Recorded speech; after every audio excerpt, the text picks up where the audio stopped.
O ministro Alexandre de Moraes, do Supremo Tribunal Federal, já vistoriou e aprovou imagens de uma cela especial no presídio da Papuda, em Brasília, para onde o ex-presidente condenado Jair Messias Bolsonaro vai cumprir a sua pena. A cela terá ar-condicionado e televisão? Ah, não, aí já é demais, aí já é demais. Vamos falar sobre isso com a nossa Daiane Oliveira aqui no Plantão do Meteoro. Bora lá.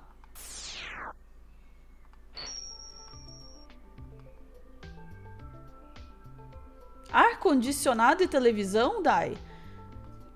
Pô, eu... E paredes brancas. Paredes totalmente brancas. Que merda, hein? Sua cara é tá ótima. melhor do que muita gente. Tá melhor do que muita gente, né, pô?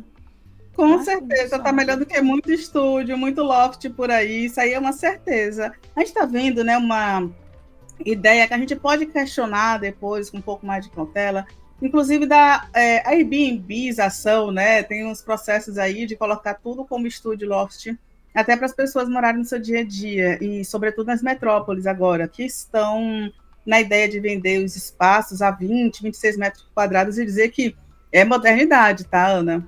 E o Bolsonaro vai ter basicamente isso. Eu só estava esperando na listinha um frigobar, sabe? Uma coisa assim, né?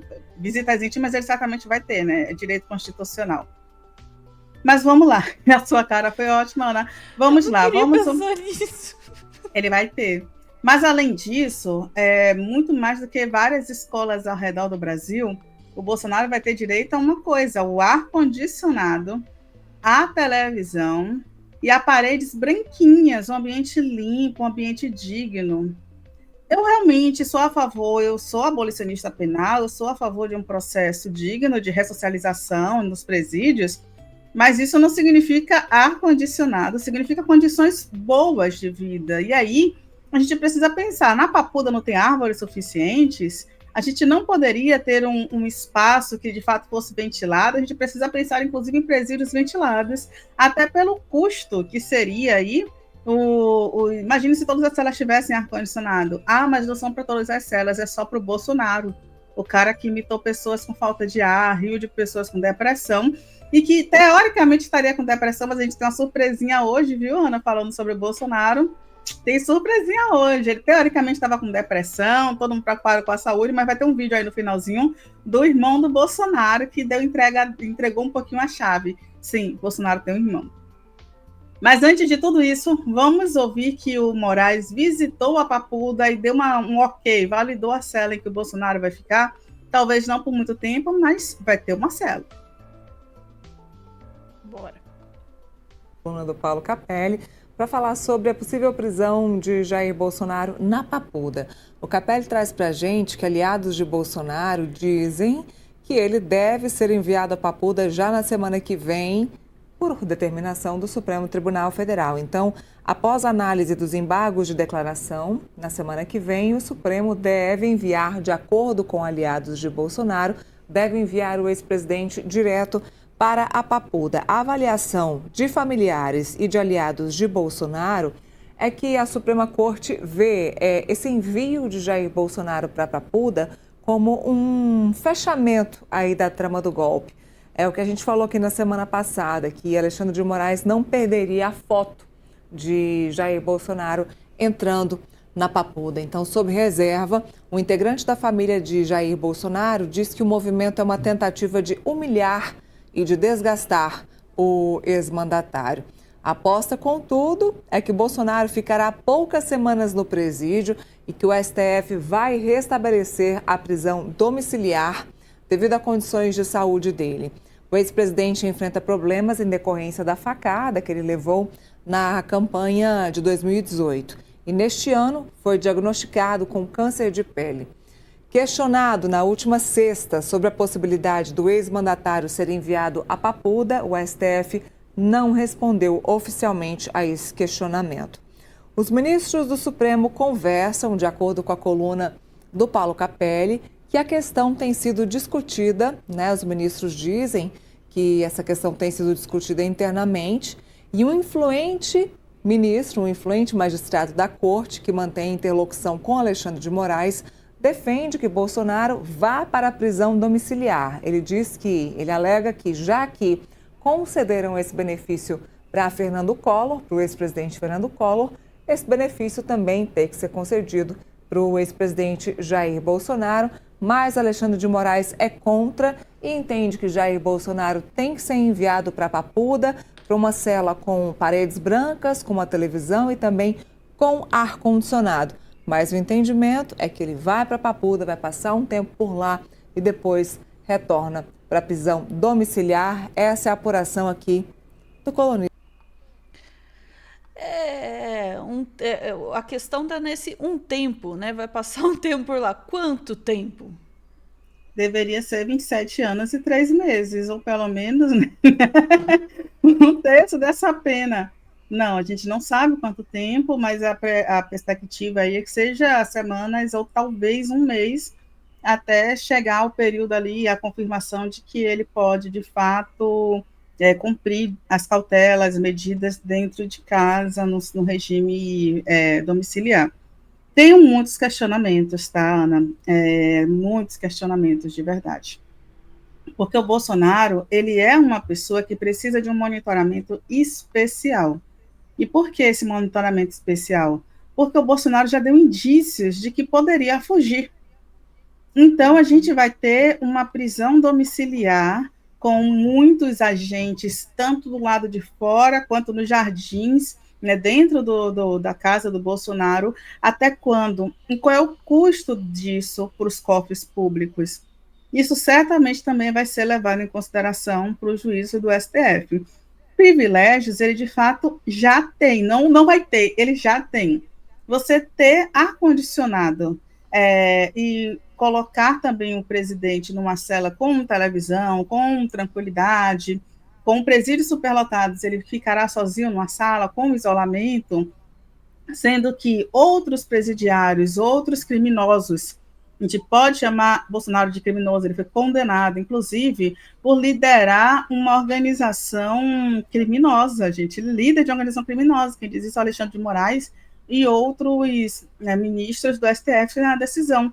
E esse homem vai ficar tranquilamente com seu ar-condicionado, com sua televisão, com suas visitas num presídio, assim como ele já está em casa, e até recebendo visitas, fazendo festa de aniversário para a filha, recebendo a visita do irmão aí, que diz que a saúde dele está muito bem, obrigada. Ele não estava com depressão? Só para entender, eu não entendi direito, Ana. Vamos ouvir o que o irmão do Bolsonaro fala? Estou sabendo agora que ele tem um irmão. Vamos lá. Anedotas para ele, que ele gosta bastante, ele riu bastante. Então ele tá, pior que a mesma voz. O encontro fazia bastante tempo já, né? 90 dias que eu estava querendo visitar o presidente, mas por ordem judicial, que eu não tinha adquirido, eu fui avisado recentemente da liberação. Então eu vim fazer essa visita, uma visita familiar, onde pude, né, matar a saudade do meu irmão e trazer um pouco de conforto para ele também. Foi uma tarde muito boa, muito gostosa, conversamos bastante, trouxe um repertório de anedotas para ele, que ele gosta bastante, ele riu bastante, então ele tá bem humorado. A saúde do presidente, ele tem o seu trato, né, com... Era isso, né? Você tinha marcado. Era isso, essa voz exatamente. tá me perturbando. Era isso. E só uma coisa, tá, Ana? Para ninguém duvidar que ele é irmão de Bolsonaro, o empresário Renato Antônio Bolsonaro, agora pela voz não, mas o irmão do presidente Bolsonaro, o ex-presidente Bolsonaro do PL, eu acho muito chocante que ele fala, o presidente é ex, tá bem? É ex-condenado. Esse irmão do presidente, do ex-presidente, pediu exoneração do cargo de chefe de gabinete da prefeitura de Miracatu, após denúncias de que ele não frequentava a prefeitura. Ele foi apontado como funcionário fantasma. Esse processo rolou aí durante um tempo, e ele recebia cerca de 17 mil, mas não aparecia para trabalhar. Isso lá em 2016, e ele pediu exoneração depois de um certo tempo, para a gente não achar que ele não é irmão de Bolsonaro. Enfim, Ana, ele tá bem, tá? O irmão tá dizendo aí que ele tá bem, tá dando risada, mas não era Bolsonaro que tava deprimido, enfim, né? Eu espero que ele continue bem para ir pra Papuda. É isso, Ana. Vamos começar daí. O irmão claramente não recebeu o briefing, que é para dizer que ele tá muito mal, sofrendo com soluço, ai, ai, ai, minha barriguinha, tarará, tarará. Claramente o irmão não recebeu o briefing, vai levar uma bronca aí da galera. Mas fora isso e fora essa sensação de estranheza total de ouvir a voz do irmão do Bolsonaro, sobre a questão da cela. Veja, eu entendo que, né, é difícil a gente aceitar isso, eu sei, a gente viu tudo que o Bolsonaro fez, viu ele imitando gente morrendo sem ar na pandemia, né? O planejamento de um golpe de Estado, inclusive com plano de assassinato, né? É difícil da gente, às vezes, aceitar isso, mas, como um ex-chefe de Estado, de fato, existem, né, princípios aí que dizem que né, um ex-chefe de Estado tem um direito aí a uma cela um pouquinho melhor. Ok. Dito isso, quando a gente diz assim, pô, tem ar-condicionado na cela dele, é engraçado, né? Que agora, quando Bolsonaro e seus comparsas vão presos, aí de repente começa a se discutir na direita os direitos humanos, né, da população carcerária. Por que será? Né? Aliás, quando o pessoal do 8 de janeiro começou a ser preso, foi a primeira vez, pelo jeito, em que eles entenderam que as condições nas cadeias são horríveis e começaram a reclamar que a comida era ruim, que era superlotado, que não estavam sendo bem tratados. E veja, é disso quando a gente fala que tem que ter um mínimo de dignidade, né, para a pessoa que está presa, é sobre isso, que esses caras fingem que não entendem, né, e aí passam a vida inteira defendendo o bordão que bandido bom é bandido morto, inclusive a gente continua vendo isso acontecendo. Por que bandido bom é bandido morto na favela, mas o bandido que trama golpe de Estado tem ar-condicionado? Esse é o ponto. Quando a gente diz não é uma sacanagem ter ar-condicionado, né, na cela dele, não quer dizer que a gente quer que a pessoa seja torturada. Quem quer isso é maluco de extrema-direita, né? Quem quer isso é defensor de ditadura. A gente quer que as pessoas tenham todas uma boa condição para que possam se ressocializar. Agora, por que o Collor diz que tem apneia do sono e daí vai para a prisão domiciliar? Qual é a condição de saúde da população carcerária no Brasil, né? Uma pessoa que tem apneia, ela pode requerer prisão domiciliar e conseguir? É foda, assim, sabe? Essa comparação, né? É terrível. De novo, eu sei, são ex-chefes de Estado, têm algum status, né, garantido. Porém, a discrepância não tem como a gente não notar também. Agora, tem uma outra coisa que a gente precisa pôr aí, né, sobre a questão do quanto tempo o Bolsonaro vai passar nessa cela. Tá se discutindo isso, tem gente que fala meses, tem gente que fala ano, tem gente que fala, né, tinha que ficar o resto da vida. Eu sou dessas.